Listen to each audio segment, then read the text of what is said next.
My husband left me right after our wedding with a green card and took his real wife and 5 children to the United States. We started dating after that. His name was Daniel, and he was from some country halfway across the world. I won't bore you with the geography lesson. Point is, he wasn't from here. He moved to the US a few years back, chasing what he called a fresh start. At first, it was all textbook romance. He'd show up with flowers, write me these long texts about how I was the missing piece in his life. Said he'd had a big house back home, fancy cars, the works, but none of it mattered because he'd never found love. I bought it. Hook, line, and sinker. The weird stuff started creeping in pretty quick, though. He was always in a hurry, rushing off to appointments, or errands, he never explained. And he asked a ton of questions. Like a ton. Stuff about my job, my taxes, how I got my driver's license renewed. Once, he even asked about my social security number, laughing it off like, "Oh, I'm just curious how it all works here." I figured he was adjusting to the US, culture shock or whatever.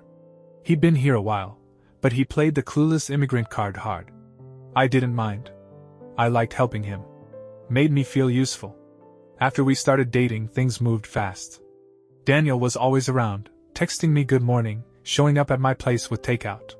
He had this energy about him, always busy, always moving. I liked it at first. It felt exciting. But he kept asking those questions.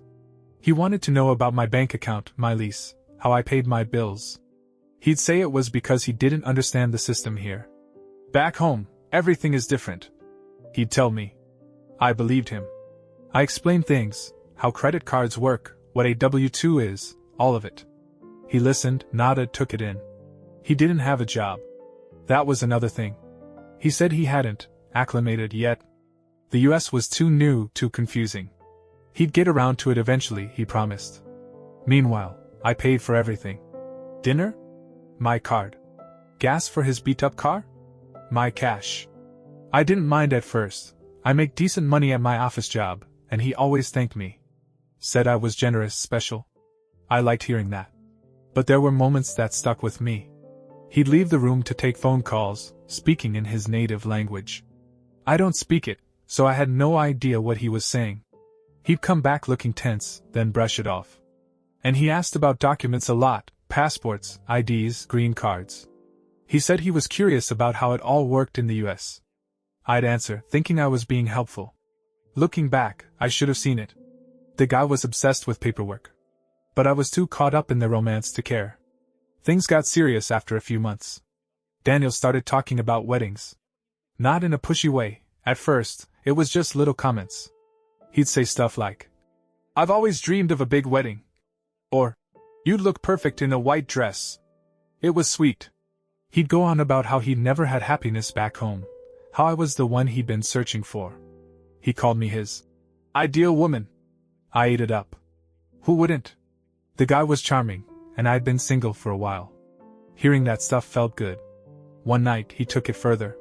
We were at my place, watching some dumb movie on Netflix, and he turned to me. He said he wanted to marry me. No ring, no big gesture, just him looking at me, dead serious, saying I was the one. I didn't even think about it. I said yes. My heart was racing. I'd never been proposed to before, and here was this guy who seemed to adore me. It felt like a win. After that, the document talk ramped up.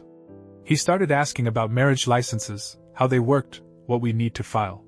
He wanted to know about visas too, said he'd heard marriage could help with immigration stuff. I didn't know much about it, but I promised to look into it. He smiled, kissed me, said I was amazing. I felt like I was doing something important for us. The questions kept coming, registration forms, residency papers. He was relentless. I figured it was wedding stress. I was wrong. A few weeks after the proposal, Daniel dropped a bomb. We were at my kitchen table, going over some wedding ideas. I was excited, talking about venues, when he got quiet. Then he said it, he'd come to the US illegally. No visa, no papers, nothing. He'd crossed the border years ago and stayed under the radar. I froze. This wasn't the story he told me. He'd said he moved here legally, looking for love. Now he was admitting it was all fake. He shrugged, said it didn't matter anymore because he had a green card now. Everything's fine. he told me. I didn't know what to think. Part of me was mad. He'd lied to me for months. But he brushed it off so casually, like it was no big deal. He said the green card fixed everything, and now we could focus on the wedding. I wanted to believe him. I'd already said yes, already started planning. My friends were asking about dates, my mom was thrilled. So I swallowed my doubts. I told myself it was a one-time lie, that he'd been scared to tell me the truth before. I kept helping him with the paperwork he asked for, marriage forms, ID stuff. He said it was all for us. Looking back, that was the moment I should have walked away. A guy who lies about something that big doesn't just stop. But I was too deep in it, too caught up in the idea of being his wife. I ignored the red flags and kept going. Things got weirder after the green card confession. Daniel started talking about his family, or lack of it. He'd always said he had no one back home. No parents, no siblings, no ties. That was part of his whole lonely guy looking for love story. But one day, he mentioned a sister.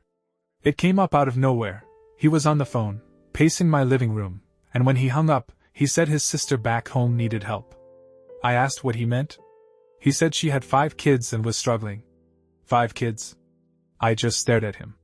He'd never mentioned a single relative, and now he had a sister with a whole basketball team of children? I asked him about it. He got defensive, said he hadn't brought her up because they weren't close. She's not important, he told me. But then he started asking for more favors. He wanted me to help his sister and her kids move to the US. He said it'd be easy. I knew the system, I could handle the paperwork. I was confused. Why was this my job? We weren't even married yet. He kept pushing, saying it was a family thing, that I'd understand once we were official. I didn't want to fight, so I agreed. I started researching visas, sponsorship forms, all of it. He thanked me, said I was saving his family. I felt useful again. It didn't add up though. First the illegal entry lie, now a secret sister with 5 kids. I started wondering what else he was hiding. But I didn't ask. I was too busy planning a wedding and filling out forms. The paperwork for Daniel's sister and her kids took over my life. I spent nights Googling immigration rules, downloading forms, figuring out what they need to move to the US. Daniel gave me bits and pieces, names, birth dates, some details about their situation back home. He said his sister's name was Maria, and her kids ranged from toddler to teenager. I asked why they needed to come now, right before our wedding. He said they were in a bad spot, that he couldn't leave them behind. I bought it. I wanted to help. I got everything ready, visa applications, proof of support, all the stuff I could manage.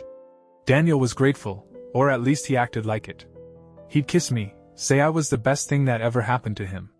Meanwhile, he was still jobless, still living off my paycheck. I paid for the application fees too, hundreds of dollars. He promised to pay me back once he got settled. I didn't push him on it. I was too focused on being the good fiancé, the one who fixes everything. Weeks later, he told me it worked. Maria and the kids got approved to come to the US. He said they'd stay with us for a bit, just until they found a place. I wasn't thrilled.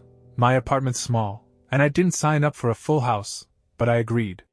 He said they'd arrive soon. I started cleaning, making space, wondering how I'd handle 5 kids I'd never met. I didn't know the half of it yet.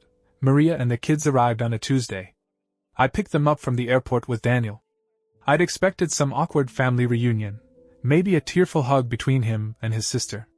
Instead, it was chaos. 5 kids, loud and running around, and a woman who looked at Daniel like he was her whole world. Not sisterly, something else. I brushed it off at first. Jet lag, maybe? But when we got back to my place, things unraveled fast. Daniel sat me down that night.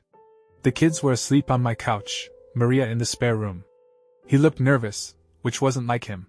Then he said it, Maria wasn't his sister. She was his wife. The kids were his. He'd been married the whole time, years before he met me. The green card, the proposal, all of it was a plan to get them to the US. I just sat there, numb. He explained it like it was a business update. He'd come here legally, met me, saw a way to make it work. I was the key, my money, my help with the documents, my trust. I couldn't speak. He kept going, said he never meant to hurt me, that he cared about me in his own way. But the wedding? Never real. He'd gotten what he needed, The green card for him, the visas for his family. They were staying in the US now, thanks to me. He didn't even apologize, not really. Just said it was done and left me sitting there, staring at the wall. Daniel and his family didn't leave right away. They stayed in my apartment for 2 more weeks. I didn't kick them out, I don't know why. I was too shocked, too drained. Maria cooked in my kitchen, the kids trashed my living room, and Daniel acted like nothing had changed. He thanked me for letting them stay, say they'd be gone soon. I just nodded. I stopped talking to him unless I had to.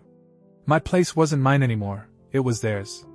I slept on the couch while they took my bed. I'd wake up to the kids screaming, Maria yelling in their language, Daniel on the phone making plans. He found them an apartment eventually, cheap place across town.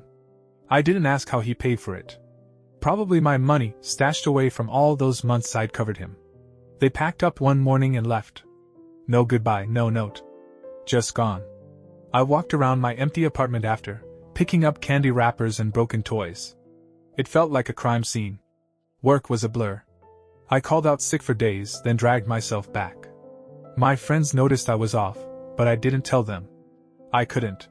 Saying it out loud, my fiancé used me to move his secret wife and 5 kids here, sounded too insane. I kept it inside, let it eat at me. My bank account was a mess too. I'd spent thousands on him, on those visas. He never paid me back, like I knew he wouldn't. It's been months since Daniel and his family left. I'm still picking up the pieces. My apartment's mine again, but it doesn't feel right, too quiet now. I cancelled all the wedding stuff, venue deposits, dress fittings. Lost a chunk of money there too. My friends finally got the story out of me over drinks one night. They were mad for me, called him every name in the book. It helped a little, hearing that. But it doesn't fix what happened. I looked him up online once.